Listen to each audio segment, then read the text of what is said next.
All right, just to start off real quick, could I get you to say your first and last name so we have it for the audio recording? Yeah, Yared Nuguse. Perfect. Thank you so much, Yared. First question here, just take us through your race strategy going into the finals and how that ended up playing out. Yeah, so I'd say the big strategy in a race like that was just kind of get comfortable towards the front, especially when you get to the last 400 meters. Be where you want to be in a position to kind of strike at the end. Because if you're boxed in or if you're in last, it doesn't matter how good of a kick you have, you're not going to get into the top three.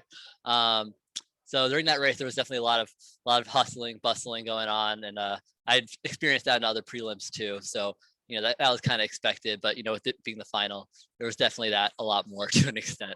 So there were some parts in the race I was really worried about my position, but I just tried to stay calm about it and just stay focused. And then come the last 400, I got myself towards the front of the position I want to be in, and with 200 to go, I saw a clear shot to just go for it with my kick and then hope for the best. And that was enough that day, and I managed to come away with the third. And I'm pretty pumped about that. Yeah, this is the third race in 4 days. So how great does it feel to qualify after such a tough, grueling weekend? Yeah, it's definitely pretty amazing to finally be done. I mean, it's also marks, the end of my very long track season. So, it's happy to end it on such a high note like this. Was there anything you and your coach discussed after NCAAs here that helped you prep for this weekend? I mean, NCAAs versus races like this are obviously very different. And NCAAs, it's not quite as intense of a racing atmosphere. Like everyone in that race, believes that they should be there. And I feel like in NCAA races, it's not quite as much. So you don't get as much fighting for places and whatnot. So after the race, though, the big part was just after getting second when I wanted to win, a big part of that was just maintaining my mental focus and not letting that affect what I go do at the trials. One bad race shouldn't, and it wasn't really that bad of a race, shouldn't really go and, influence my other races. And I think I did well to kind of separate those races and give everything I had at the trials. Did the postponement of the race from this afternoon to tonight affect you at all, or were you happy to get out of the heat a little bit? I was actually a little bummed. I'm a pretty big fan of just really brutal races, especially when that brutality comes from the heat. I've always been a big bring on the heat. I love it. And to see it get delayed, it wasn't a big deal. I felt like it was still going to be hot, which it was. It's just you don't have that sun factor. But no, I'd say it didn't really affect me too much. I was just a little disappointed there, but it all worked out in the end, so it's okay. Is there anything you or your coach feel you still need to work on specifically heading into Tokyo?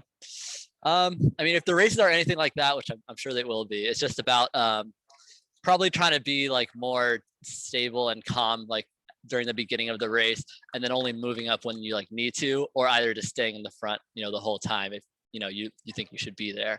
And I'm sure that's a very new thing coming into professional races, and just handling that coming from college. Yeah, how has that been? It's been a quick turnaround from NCAAs to this. So how is that, the different races between a professional race and an NCAA race, how's that shift been? Yeah, I mean, in an NCAA race, there's a few good guys, and I feel like the other guys in the race kind of respect those guys and kind of leave them to do what they want. And in pro races, it's not like that at all. And that, I honestly think that makes it more fun, because you just have a bunch of guys who all believe they deserve to be there, and that is what truly makes racing really fun and exciting, because it's oh, anyone can do it. Anyone can do it. So it's just it just makes that a lot more interesting, a lot more hard race, and a lot more rewarding in the end. And how are you going to celebrate this achievement? You might not have a lot of time tonight, but how are you going to celebrate this achievement? Yeah, so we are leaving tomorrow morning, but I have three of my friends up there, and we're going to have a great time, I'm sure. Obviously, nothing too intense, because you got the Olympics, but just hanging out with my buds who are here, and just celebrating the moment with all my friends and my family who's also here. So yeah, how fun has it been to have your friends and family here watching you and supporting you?